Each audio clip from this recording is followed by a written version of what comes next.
The sound of stilettos clicking against polished marble was unmistakable. Heads turned.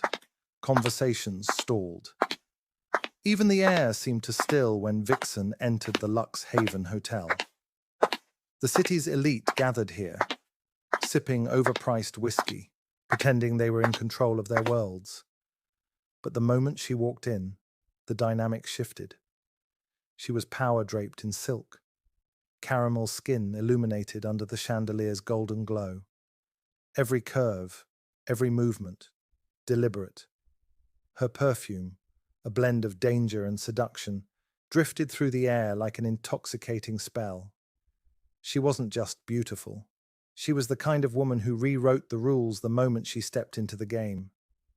Vivian Gagera, known as Vixen, knew what men wanted before they did. And tonight, she had her targets. She slid into the VIP booth, where two of the city's most eligible billionaires sat, both unmarried, both obsessed with her, both willing to do anything to win her favor. Tade, the empire builder, money, power, influence.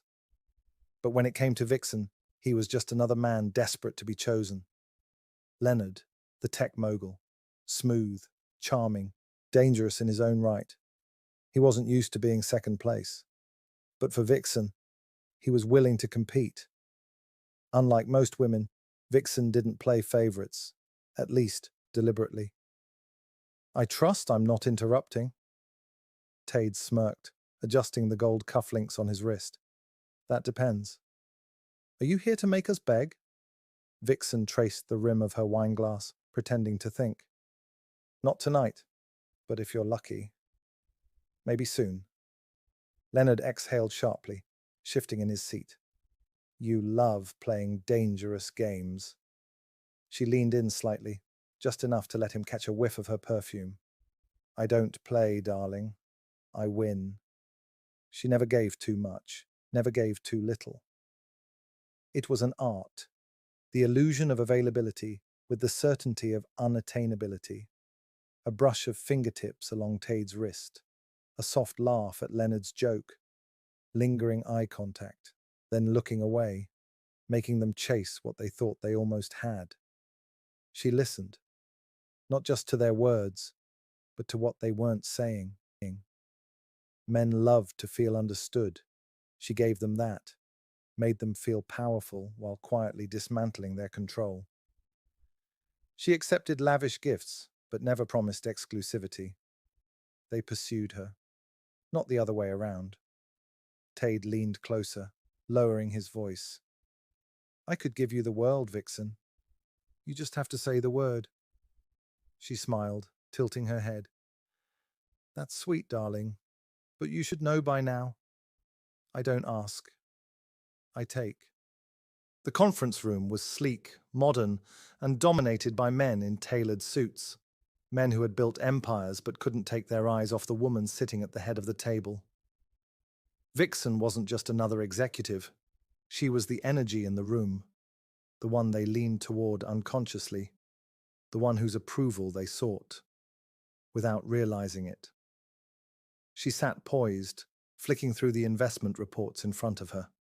The room was silent, waiting for her response.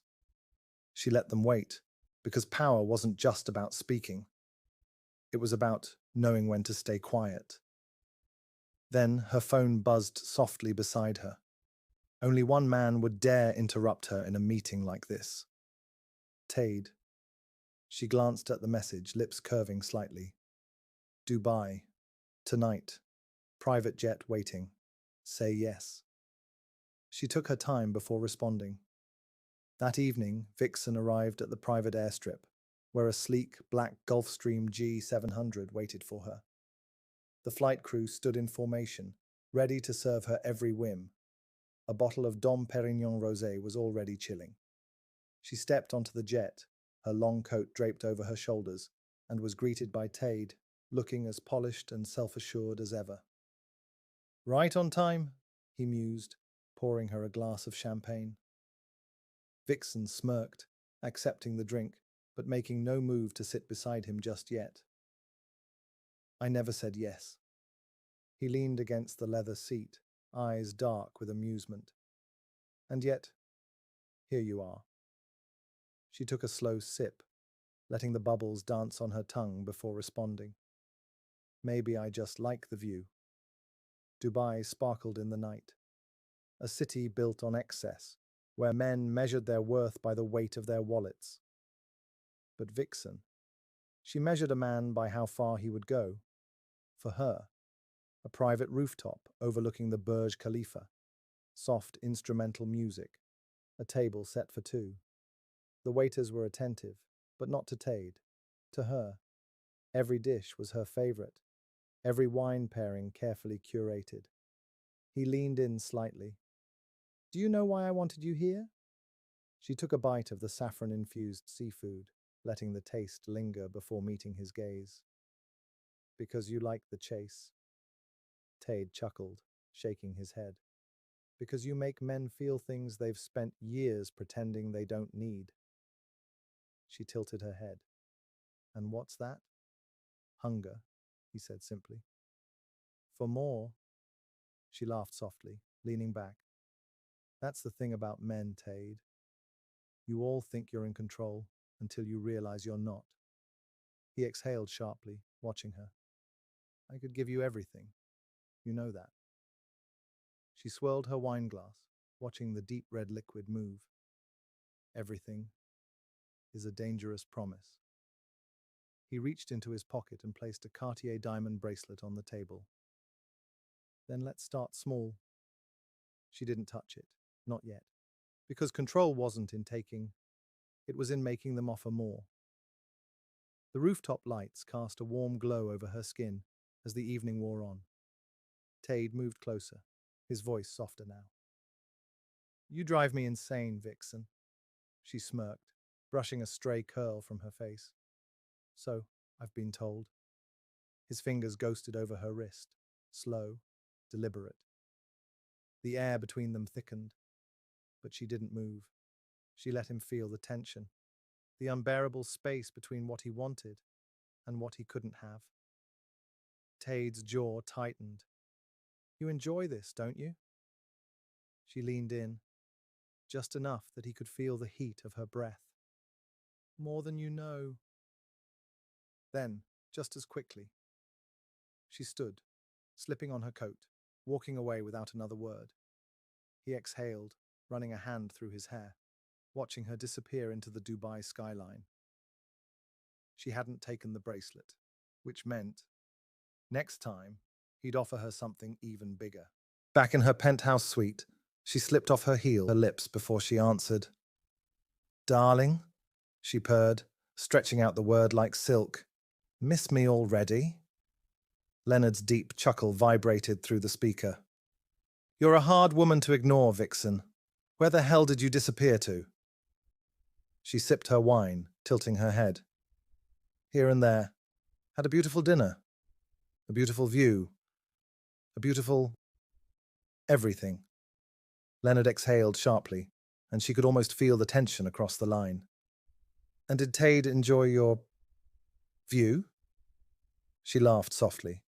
Oh, Leonard. Don't be jealous. You know I like to be spoiled. Leonard's voice was lower now, a mix of amusement and something darker. And what if I want to spoil you next? She leaned forward, resting her elbows on her knees. Let him wait. Control. It was always about control. Leonard never lost a deal. He didn't believe in second place. He knew Tade was playing for her attention, and he refused to sit back and watch. The next day, a sleek Aston Martin Valkyrie arrived at Vixen's private residence. No note, no explanation, just the boldest of statements. She stepped outside, her silk robe slipping slightly off her shoulder as she traced a manicured nail over the sleek hood. Her phone buzzed. Leonard.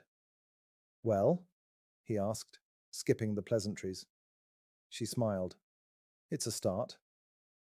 The next event on the city's social calendar was an exclusive charity gala. Every billionaire, politician, and socialite would be there, and so would Vixen. She arrived alone, which meant every man in the room wondered who she'd leave with. draped in a red silk gown that shimmered like liquid fire. She walked in as if the world belonged to her. Men stood straighter. Women tightened their grips on their husbands' arms. Tade was the first to approach, a smirk playing at his lips. "You left Dubai too quickly. I was hoping for a proper goodbye." She tilted her head, studying him. "You assume I left thinking about you?" Leonard slid into the conversation, his voice smooth. "And yet, here you are, standing with him, while my gift waits outside." Tade turned, his jaw tightening. The rivalry was official.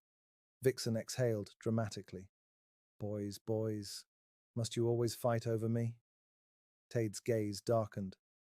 "If you're worth fighting for, why wouldn't we?" She smirked, reaching for a glass of champagne from a passing waiter.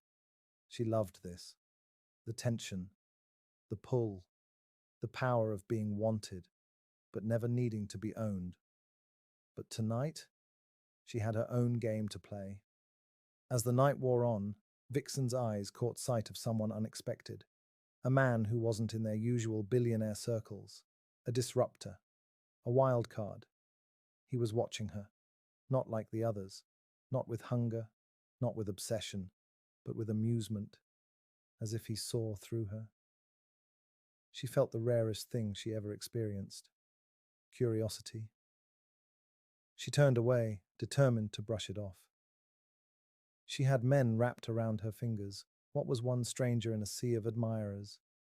Yet, as the night progressed, she found her eyes drifting back to him. And that, more than anything, was dangerous. As she stepped out of the gala, Tade and Leonard both moved to escort her. But before she could choose, the stranger appeared, blocking their path. "Gentlemen," he said, his voice deep, controlled, yet slightly amused. "I believe she can walk herself out." Vixen raised an eyebrow, intrigued. No one had ever dared to interfere before. Tade's lips pressed together. Leonard's jaw twitched. They both hated him instantly. But Vixen, she smiled. "Interesting," she murmured, stepping past them all. As she disappeared into the night, the stranger watched, his expression unreadable. And for the first time in a long time, Vixen felt something new. Someone had just entered her game. But was she ready to play?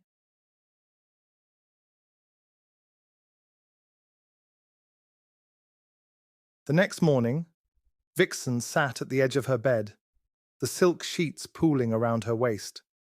The city stretched beyond the floor-to-ceiling windows, a view she usually owned.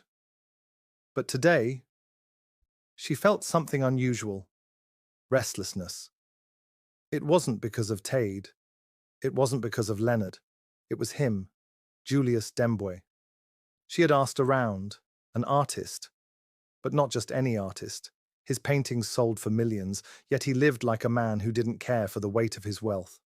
He was unbothered, detached, a man who didn't play by the rules of power, yet somehow commanded it effortlessly. He had watched her, not like a man who wanted to own her, but like a man who was waiting for her to prove something to him. And that irritated her. Her phone buzzed. A message. "You looked, bored last night.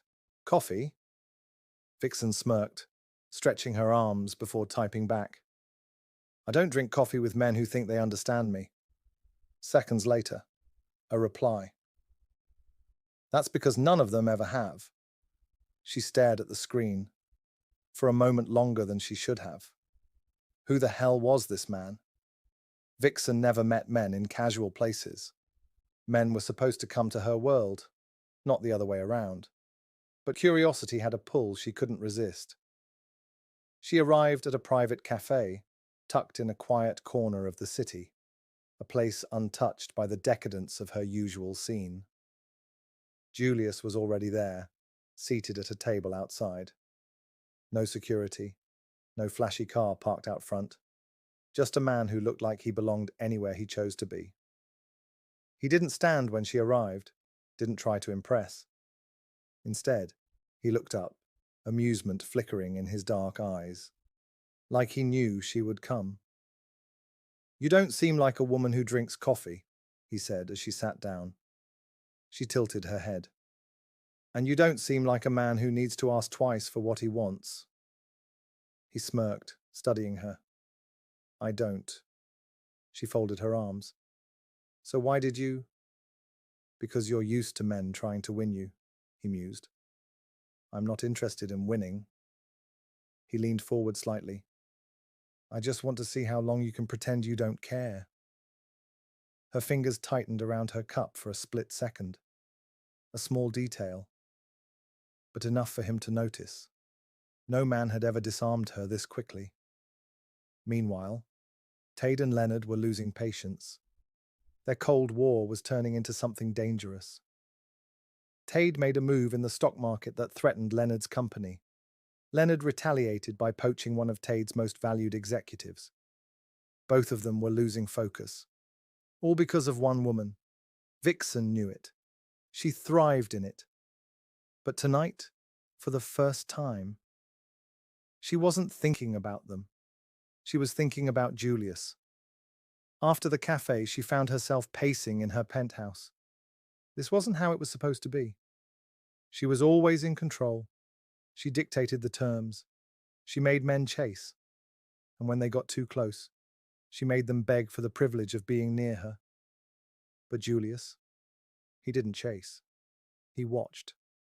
And worse, he understood.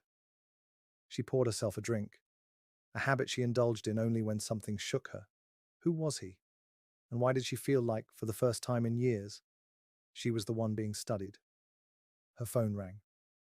"Julius." She hesitated before answering. "I don't like being thrown off balance, Julius." He chuckled softly. "Then don't fall." A beat of silence. "What do you want?" she asked, voice steady. "The same thing you do, Vixen." "And what's that?" A pause. Then his voice lowered. "Control." For the first time, she wasn't sure who was playing who. Control. It had always been hers, until now. But the real question? Would she let it slip, or take it back? To be continued.